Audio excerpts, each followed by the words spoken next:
November 3, 1944, 6:47 in the morning. A destroyed bakery in the city of Metz, France. Smoke still rose from the ruins. Inside it, Private First Class Michael Donovan adjusted the sight on his M1903 Springfield, the standard rifle for American snipers. He scanned the misty horizon cluttered with debris, searching for any sign of movement. At 22 years old, he had already learned a harsh truth. The first to see survives. The first to be seen dies. The Germans knew this better than anyone. In Metz, they had turned the city into a hunting ground. Every window, every hole in the wall, every piece of rubble served a purpose.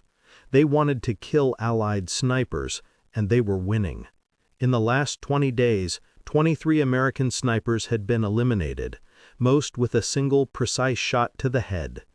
The Germans called their tactic Doppelstellung, double position. 2 snipers operating together, about 40 meters apart. When one fired, it drew attention. The second, positioned at another angle, waited for the moment the American exposed himself and shot. Result? The Germans always hit first. Donovan knew this. He had heard the stories on the division radio. Familiar names, training buddies, all dead in less than a week. Corporal James Bradley, 9 confirmed kills, hit by a 7.92 millimeter Mauser while peering through his scope. Private Robert Chen, shot in the chest. He drowned in his own blood, in his spotter's arms.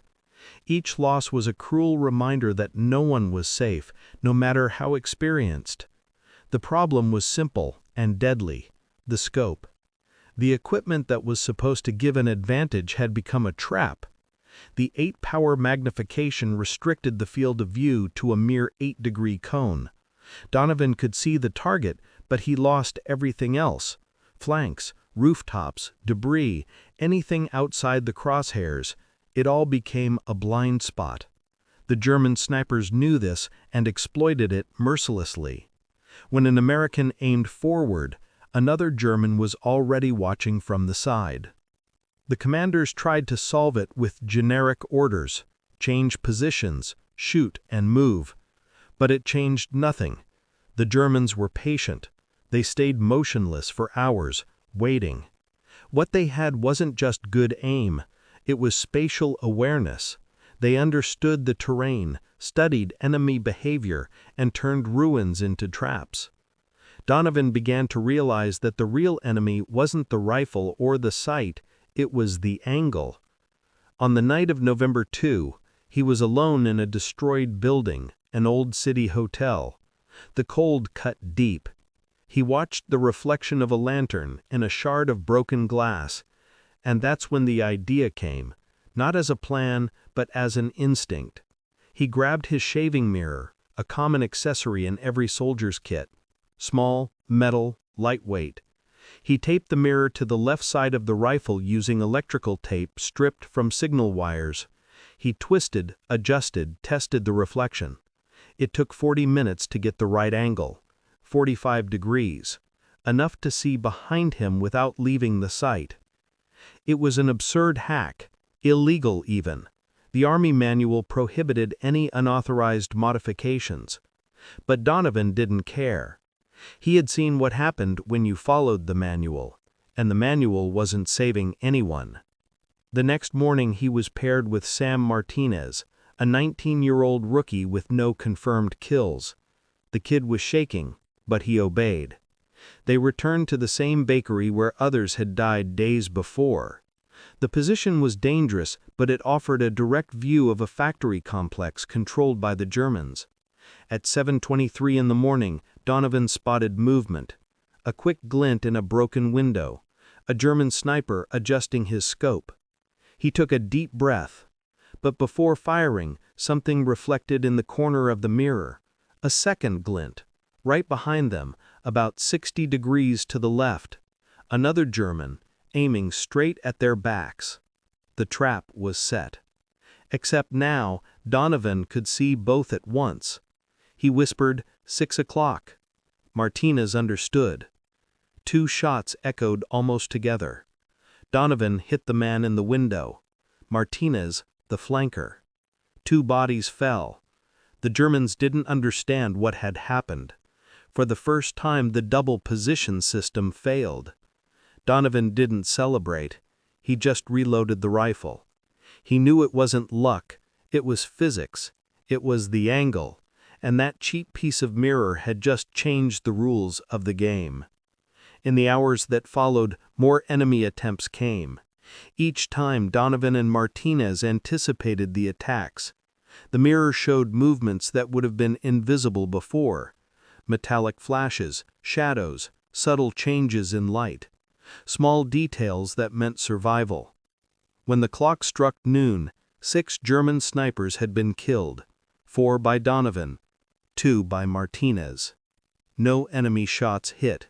For the first time in weeks, the American sniper platoon in Metz began to gain the upper hand. The battlefield had changed, not because of a new weapon, nor orders from Washington, but because of an improvised idea, born in the midst of desperation. That mirror, mounted with electrical tape and stubbornness, was just the beginning. In the days that followed, the name Donovan began to circulate among the American snipers in Metz, not as a hero, but as a rumor, the guy who saw the Germans before dying. No one really believed it. They said it was luck, that the enemy had missed the shot, or that the rookie Martinez had divine vision. But the numbers didn't lie. While other platoons continued losing men, Donovan and Martinez survived 4 straight days of urban combat, the kind of scenario where a sniper rarely made it past the second morning. And more than that, they were killing with absurd precision. 6 confirmed kills in less than 24 hours, triple the average of any other team in that sector. Captain Robert Hayes, commander of the division's sniper platoon, called Donovan in for an informal interrogation. He wanted to know how he was doing it. Donovan didn't hesitate. He showed the rifle, a shaving mirror taped on with electrical tape and improvisation. Hayes looked at the gear and laughed. "You're telling me you survived German snipers with a bathroom mirror?" Donovan simply replied, "Yes, sir, and it works." Hayes didn't believe it, but he allowed him to keep the accessory as long as it stayed out of official reports. That night, Donovan disassembled the mirror, cleaned the glass with a rag, and reattached it, adjusting the angle more carefully. He was starting to understand that it wasn't just an improvised idea, it was a system. The mirror created peripheral vision that no rifle in the world offered, allowing him to see 360 degrees without taking his eye off the sight. And more, it did so without revealing movement, preventing the Germans from identifying his position. He didn't know it, but he had just broken the basic principle of the Wehrmacht's sniper doctrine. On November 5, a new group of American snipers arrived in Metz. Sergeant Paul Rivers, a veteran from Sicily, heard the story and sought out Donovan personally. He said, "I want to see this mirror trick of yours." Donovan made another one using a polished piece of metal ripped from a truck's side mirror. The quality was poor, but the effect was the same. Rivers tested it and hit 2 training targets without moving his head. The same night, the mirror was already being copied on 9 different rifles. No superior had authorized it, but no one was asking for permission. The change was immediate. Reports began to record a curious pattern: increased combat accuracy and reduced casualties. In October, Metz snipers lost 2 men for every German killed. In November, that ratio flipped completely: 4 German snipers dead for every American. The difference didn't come from new equipment or reinforcements. It came from a shaving mirror. The Germans began to notice something strange. Their Doppelstellung teams were being discovered faster than ever before. Targets that once took minutes to locate were now eliminated in seconds. In an intercepted report, a German officer described the Metz Americans as able to see without looking. They didn't know the reason, but they felt something had changed. On the front lines, the soldiers called the accessory the Donovan's eye. It was an inside joke, but also a symbol. The mirror wasn't just a tool, It was a way to regain control. For the first time, they weren't being hunted. They were hunting. Higher command took time to notice. To the officers at HQ, the idea sounded too ridiculous to take seriously. Military bureaucracy never reacted well to simple solutions. But amid the ruins of Metz, the word official had lost meaning. Every man did what he needed to get out alive the next day. Donovan began helping other snipers install the mirror correctly. He used anything that reflected: glass shards, metal scraps, even chrome ripped from destroyed vehicles. In a few days, the invention had spread like a silent virus. On November 10, Captain Hayes returned to the destroyed bakery where it all began. He wanted to see it with his own eyes. Donovan handed him the rifle. Hayes looked through the scope, then glanced slightly aside and saw the reflection in the corner. "I can see behind me." Donovan replied, "That's what saved us." Hayes was silent for a few seconds.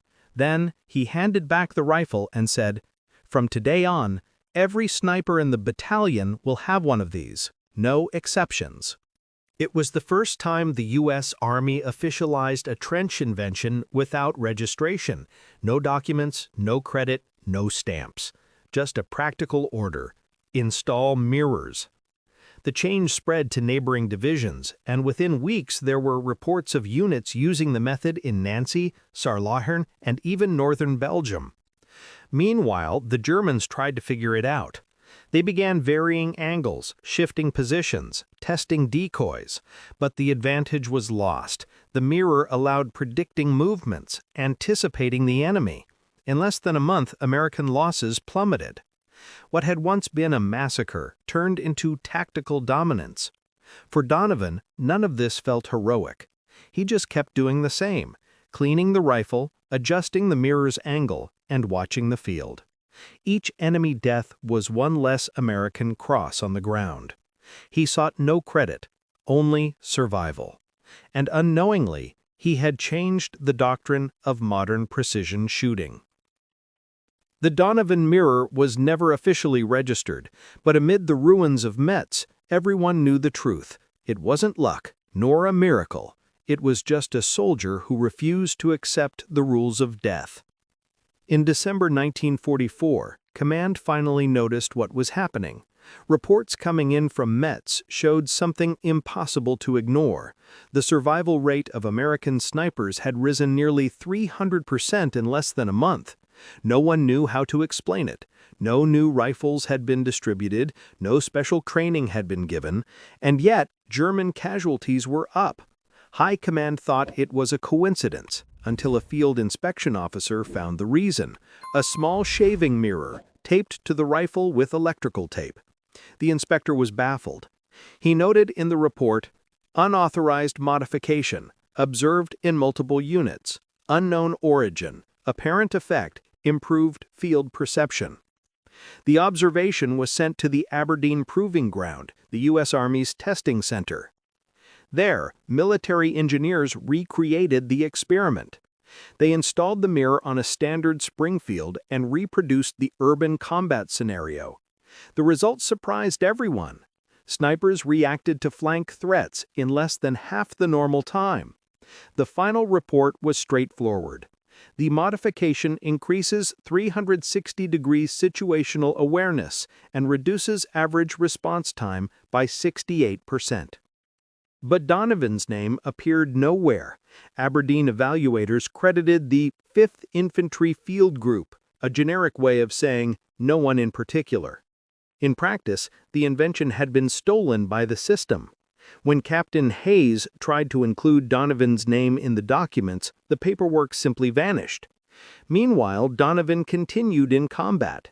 He had no idea his idea was already being analyzed by engineers in a lab. All he knew was that since starting to use the mirror, he had survived ambushes that would have killed anyone else. In less than 2 months, he had 47 confirmed kills and no injuries. In the field, the mirror trick was already routine. Almost every frontline sniper had a similar improvisation, and each called it something different: Ghost Eye, Guardian Angel, Donovan's Reflection. By the turn of January 1945, the invention was standardized. Command approved the installation of mass-produced mirrors, now with adjustable metal mounts and exact specifications. 45-degree angle, 20 centimeters from the sight, expanded view to 180 degrees. No mention of the origin. The Army called it the Peripheral Awareness Mirror M1903 Mod. The name sounded technical, sterile, far from the real story behind it. The Germans, on the other hand, were in shock. Across fronts, Wehrmacht reports cited a new American peripheral surveillance technique. No one understood how enemy snipers detected flankers without leaving position. Counterattack attempts failed.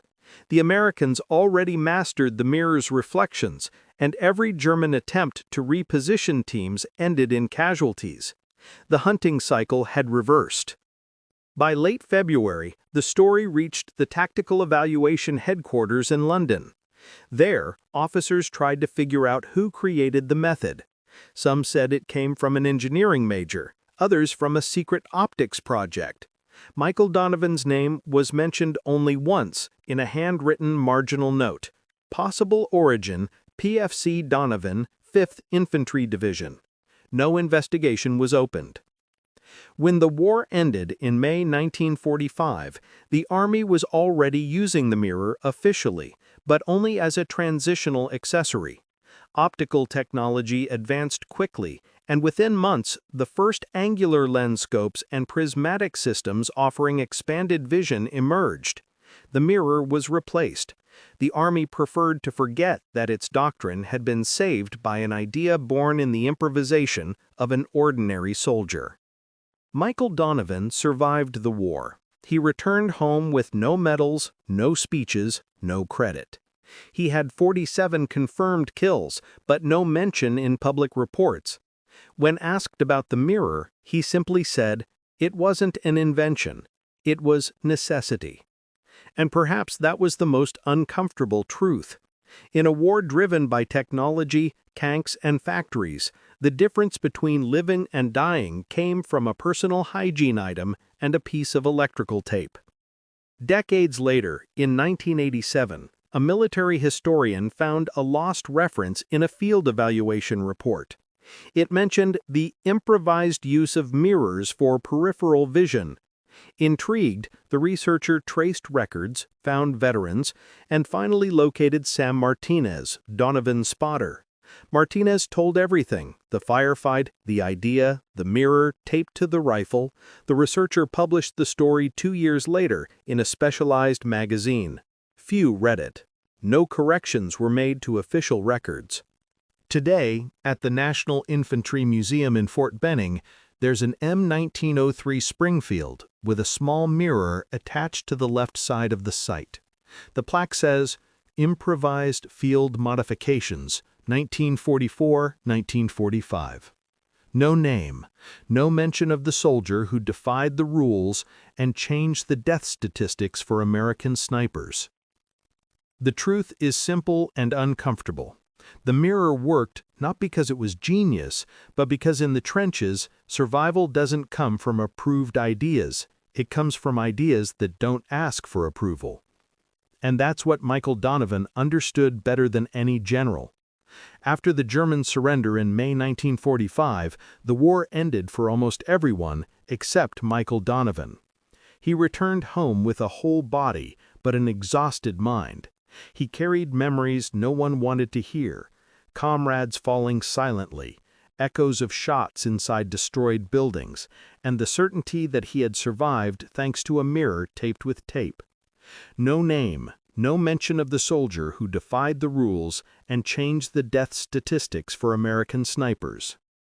The truth is simple and uncomfortable. The mirror worked not because it was genius, but because in the trenches, survival doesn't come from approved ideas. It comes from ideas that don't ask for approval. And that's what Michael Donovan understood better than any general. After the German surrender in May 1945, the war ended for almost everyone except Michael Donovan. He returned home with a whole body but an exhausted mind. He carried memories no one wanted to hear, comrades falling silently, echoes of shots inside destroyed buildings, and the certainty that he had survived thanks to a mirror taped with tape. No ceremony awaited him, no report cited his name. To the army, he was just another number in the footnotes of statistics. But among the men who served beside him, the story was different.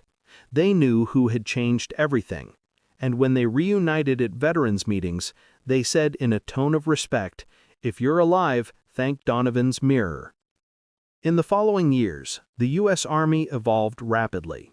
Rifles changed, scopes modernized, and the war's lessons were absorbed into new doctrines.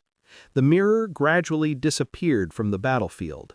It was replaced by angular optic systems, prism lenses, and equipment with sensors.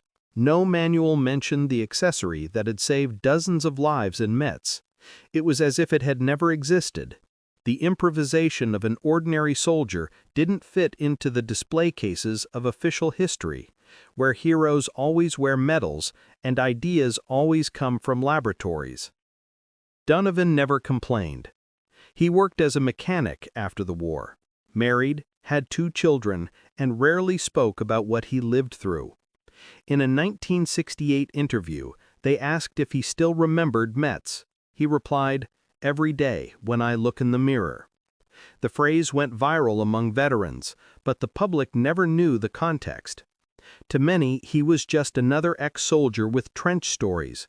To those who knew, he was the man who turned a shaving mirror into a weapon against death. Meanwhile, documents about the mirror began to reappear in declassified archives. 1945 reports cited the mirror mod Springfield variation, but without attribution. In 1987, historian Daniel R. Collins found a lost note in Aberdeen's files. The name PFC Michael Donovan was scribbled by hand on the margin next to the phrase Field Origin, Metz 5th Infantry. Collins became obsessed. He spent 2 years tracking veterans, cross-referencing combat records and interviews. He found Sam Martinez, the spotter who survived with Donovan that November day. Martinez confirmed everything. The mirror saved our lives, and he never wanted credit. He just wanted to stop burying friends. Collins published the story in 1989 in a magazine specializing in military history. The article was titled "The Mirror Trick: The Forgotten Innovation of Metz." Despite being well documented, it had little repercussion. Popular magazines rejected the story. Publishers said it was not cinematic enough, ironic considering the real story seemed like a movie script. But among veterans and researchers, the article became a silent reference. It was proof that sometimes military genius isn't born at the top of the hierarchy, but at the bottom of the trench. Donovan never knew about the publication. He was already retired, living in a small town in rural Ohio. His health was beginning to decline. Time doesn't forgive even anonymous heroes. On June 7, 2001, at 79 years old, Michael Donovan died in his sleep. The obituary mentioned his infantry service, but not the mirror nor Metz. Not a word about the feat that had changed how American snipers fought. At the funeral, a few white-haired men with firm postures attended, former unit comrades. Among them, Sam Martinez. He carried in his hands an old mirror with dented edges, the same model they used in 1944. During the ceremony, he placed the mirror on the coffin and said, "This piece of glass saw more than any war lens." No one replied, just silence. Years later, the National Infantry Museum in Fort Benning received an anonymous donation of an M1903 Springfield with a small mirror taped to the side of the site. The plaque said, "Improvised modification used in urban combat, 1944-1945. No mention of the creator. To the public, it was just another war curiosity. To those who knew the story, it was a disguised monument. Even today, Donovan's mirror represents something the Army rarely admits: that the greatest military revolutions often come from improvisation and disobedience, that between regulations and reports there are soldiers who decide to think for themselves, and that sometimes what saves lives isn't cutting-edge technology, but the courage to try something stupid and discover it works. Donovan died without recognition, but left a legacy that time couldn't erase. His mirror didn't just change one battle, it changed how snipers saw the field, literally. Decades passed since Metz. Wars changed, equipment evolved, but the principle discovered by Michael Donovan never disappeared. Today, all modern elite snipers, from American to European forces, train based on a concept born with that piece of mirror: total situational awareness. In modern doctrines, they call it peripheral awareness. In 1944, it was just a desperate young man's attempt not to die. What started as improvisation became philosophy. In current shooting manuals, the idea of never losing track of the flanks is treated as basic rule, but few know where it came from. Most believe it emerged from 1960s military research. Only the most attentive historians know that the first man to see beyond the sight was in a destroyed bakery surrounded by dust and fear, with a pocket mirror taped to his rifle. And that in that moment, he changed something fundamental: the way humans face the battlefield. The Donovan mirror proved something that neither factories nor generals nor doctrines wanted to admit: that innovation isn't the monopoly of authority, that sometimes the best idea comes from improvisation, necessity, rebellion.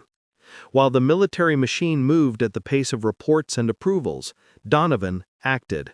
And the result was a statistical turnaround that saved dozens of lives in just 2 weeks. What bureaucracy would call a protocol violation was in practice the salvation of an entire generation of snipers. This story never became a movie, nor was it taught in academies, and perhaps that's the greatest symbol of what it represents. Because Donovan's mirror isn't on museum walls, nor on official lists of war inventors. It's in the mindset.